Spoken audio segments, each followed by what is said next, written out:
L'idée, c'est d'avoir une unique balle qui pourra traverser traverser notre fenêtre et rebondir sur les bords de la fenêtre et ne plus laisser donc la trace. Pour cela, on va avoir besoin de garder en mémoire quel est le fond d'écran. Donc, on va appeler en fait background une surface qui sera la même taille que l'écran.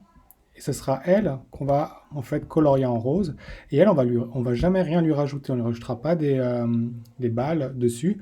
Elle restera intacte et on pourra donc prendre des parties de cet écran, de ce fond d'écran, pour le remettre sur l'écran et donc retrouver l'écran initial. On va montrer comment est-ce qu'on va faire. Donc déjà, on va définir que background, c'est notre écran rose. Et lui, on va le rajouter, on va le blitter sur écran. Donc maintenant, écran est recouvert par background, qui fait la même taille que lui. Et donc, écran est complètement rose. Écran, lui, on va le modifier. C'est un écran qui est rose, on va le modifier, mais background, lui, reste intact. On a notre surface balle, et cette fois-ci, balle, déjà, on va la changer légèrement en rajoutant l'option Pygame SRC Alpha qui permet aux couleurs d'avoir un quatrième paramètre.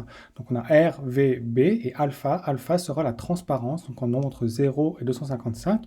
Et l'avantage en faisant ça, c'est qu'on aura tout de suite notre rectangle balle sera d'abord recouvert de pixels transparents. Donc comme on voit ici, on n'a plus comme avant la pixel qui recouvrait l'autre, ça faisait une petite disparition des balles précédentes. Donc ici, on a juste la balle qui est tracée, c'est le premier avantage.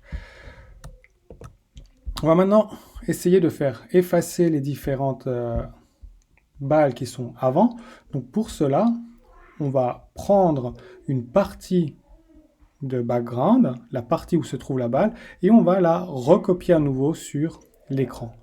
En faisant ça, on aura la petite partie qui se trouve sous la balle de background qui va être recopiée par-dessus la balle et donc on va retrouver exactement notre écran comme il était avant. Donc ça consiste à faire un blit de background mais seulement d'une partie de background.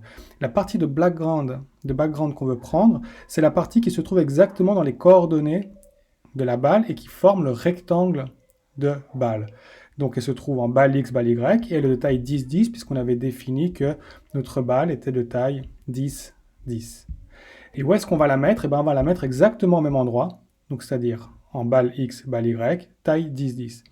Avant, à cet endroit-là, se trouvait balle, qui était donc le carré avec la balle bleue dessus. Nous, ce qu'on a fait, c'est qu'on prend la même partie qui se trouve sur background et on la recopie sur la balle. Et donc, ici, on aura un carré rose qui va être recopié sur la balle et donc elle va disparaître. On aurait bien sûr pu faire juste un script bleed de background en 0,0, donc tout effacer l'écran, remettre le background comme il était avant. Mais cette technique, elle est quand même assez importante, elle est plus rapide et elle est utile pour pouvoir, quand on a un fond d'écran qui est un peu plus complexe, comme je sais pas, un terrain d'herbe, prendre juste la bonne partie du terrain d'herbe qui se trouve exactement sous la balle et la recopier sur la balle pour la faire disparaître. Et maintenant, en faisant ça, si à chaque étape je fais ça, à chaque étape, un petit carré rose va être recopié par-dessus la balle avant de mettre la nouvelle balle. Et donc, on a cet effet d'avoir l'impression d'avoir plus qu'une unique balle qui rebondit sur l'écran. Dans la prochaine vidéo, on va essayer de gérer le rebond et la gravité, voir comment est-ce qu'on peut faire pour que le mouvement soit exactement comme le mouvement d'une balle qui rebondirait, et voir aussi comment on fait pour que lorsqu'elle touche le sol, elle rebondisse plus exactement de la même force qu'avant.